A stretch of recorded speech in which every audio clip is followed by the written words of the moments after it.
Post-match, post-game press conference with Kelvin head coach Bill Saul, flanked on his right by Uchenna Ekageza and on his left by Jalen Overway. Coach, could you give an opening statement on tonight's match? Yeah, I was really happy with our defensive performance. We've lacked a little bit of that coming into the new year, and man, did we defend really, really well today. And quite frankly, it starts a lot with this guy right here, and a lot of times it ends with this guy getting a rebound. So I was really happy with that performance. On the offensive side, Hope gave us everything that I knew they were going to. I mean, they're a gritty, hard-nosed team, but we had enough to get it done on that side. And what an electric atmosphere. Man, Van Ord was rocking tonight. That's certainly the best I've ever seen it here since I've been now coach here for 5 years. So man, credit to the fans and the students that really came out and did a great job.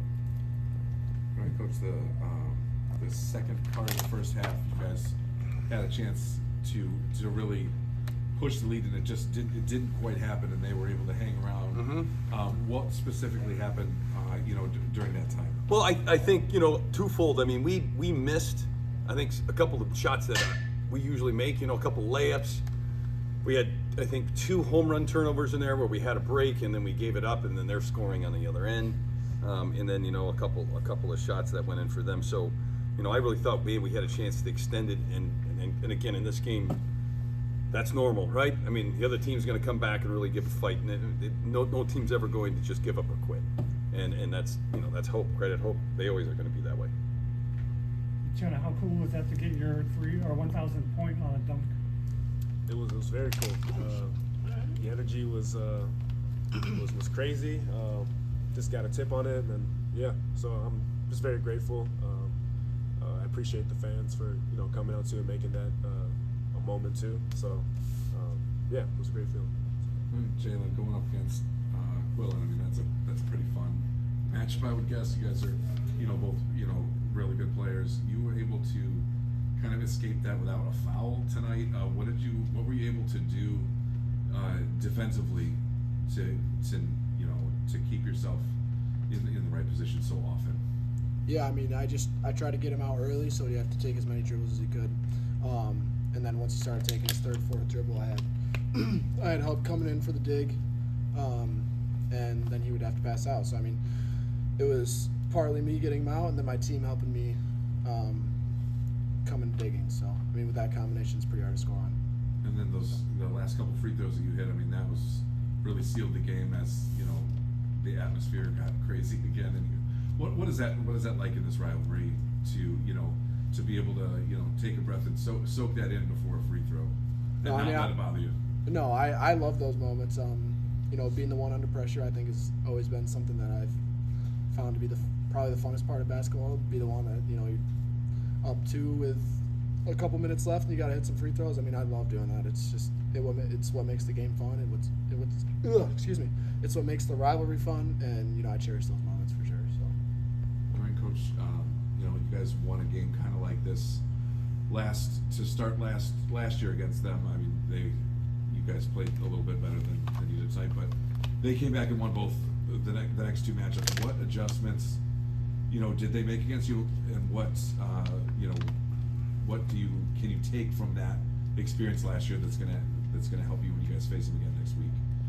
Well, I think number one, they did. I thought they did a great job from game 1 to game 2 last year, really coming and doubling in the post, and we didn't have a really good answer, right? But now he's used to getting doubled every game, right? So we have a better idea of how we want to handle those types of situations, and I think that's the whole thing is there's adjustments every game, right? And I think for us, we have to. I mean, it's just interesting how it goes, right? We play them here soon again, so how do we, get ourselves prepared for that next one? And I mean, right now, and quite frankly, we got to worry about Saturday and a big game there. I think on Chen's 1,000th point, it's always awesome to see, 1,000-point scorers come through. This is my first year of a guy that I recruited that actually came in and scored 1,000 points. So that's pretty awesome. And I think that's the thing is, Chen does everything, right? I mean, He's been the 2-time Defensive Player of the Year, all conference, but scoring is something he can do, but it's not the only thing he can do. And I think that's what really makes him a super special player. And Chen, just what in this rivalry?